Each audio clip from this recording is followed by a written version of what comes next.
বর্তমানে আমাদের জ্বালানি তেলের পর্যাপ্ত মজুদ রয়েছে। উল্লেখযোগ্য তেলের বর্তমান মজুদ ও আমদানি পরিস্থিতি নিম্নে দেওয়া হলো।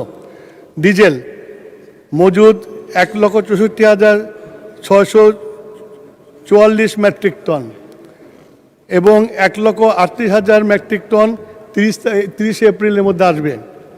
অকটেন 10,500 টন, 71,443 টন এপ্রিলের মধ্যে জাহাজ আসবে।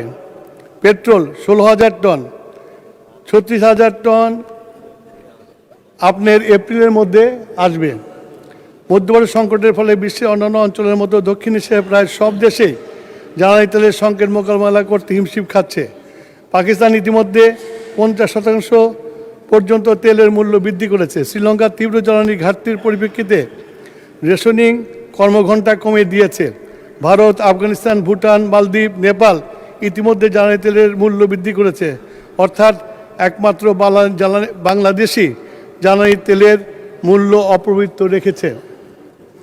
বিশ্বব্যাপী জ্বালানি তেলের মূল্য অস্বাভাবিক হারে বৃদ্ধি পেলেও দেশের শিল্প উৎপাদন, কৃষি কার্যক্রম ও সাধারণ মানুষের জীবনযাত্রার কথা বিবেচনায় রেখে সরকার এপ্রিল মাসে জ্বালানি তেলের মূল্য অপরিবর্তিত রেখেছে। কৃষকদের ডিজেল প্রাপ্তি নিশ্চিত করতে সেচ কার্ডের ন্যায় কৃষি কার্ড প্রদানের বিষয়ে জেলা প্রশাসকদেরকে নির্দেশ প্রদান করা হয়েছে। জ্বালানি তেলের অবৈধ মজুদ, অতিরিক্ত দামে বিক্রি রোধে মোবাইল কোর্ট পরিচালনার জন্য সকল জেলা ম্যাজিস্ট্রেটকে নির্দেশ দেওয়া হয়েছে। জ্বালানি তেল সরবরাহ মনিটরিং করার জন্য জেলা বিপিসি মন্ত্রণালয় পর্যায়ে ভিজিলেন্স টিম ও মনিটরিং টিম গঠন করা হয়েছে। প্রতিদিন সকাল 9:30 থেকে জেলা প্রশাসক সমন্বয়ে জ্বালানি তেলের সার্বিক পরিস্থিতি নিয়ে জুম অ্যাপসের মাধ্যমে সভা করা হচ্ছে। জ্বালানি তেলের পাচার, অবৈধ মজুদ বন্ধের আইন বাহিনীকে নির্দেশনা প্রদান করা হয়েছে। জ্বালানি তেলের সুষ্ঠু সরবরাহের লক্ষ্যে প্রতিটি ফিলিং স্টেশনে ট্যাগ অফিসার নিয়োগ করা হয়েছে। দেশীয় খনিজ সম্পদের যথাযথ ব্যবহার নিশ্চিতকল্পে বিভিন্ন উদ্যোগ গ্রহণ করা ও বাস্তবায়িত হচ্ছে। প্রাকৃতিক গ্যাসের সুষ্ঠু বণ্টন নিশ্চিত করা সহ দেশীয় গ্যাস ক্ষেত্র থেকে উপজাত হিসাবে প্রাপ্ত কনডেনসেট ব্যবহার করে পেট্রোল ও অকটেন ও ডিজেল উৎপাদন করা হচ্ছে।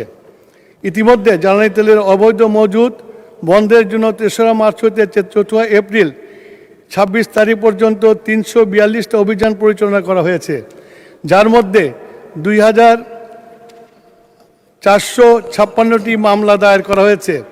31 জনকে কারাদণ্ড প্রদান করা হয়েছে। এই সকল অভিযানে মোট 1,25,39,39,000 টাকার অর্থদণ্ড আদায় করা হয়েছে এবং 40,48,456 লিটার জ্বালানি তেল উদ্ধার করা হয়েছে। তার মধ্যে diesel 3,33,157 litre, octane 36,405 litre, petrol 78,894 litre উদ্ধার করা হয়েছে। জ্বালানি তেলের অবৈধ মজুদ বন্ধে মোবাইল কার্ডের অভিযান অব্যাহত থাকবে।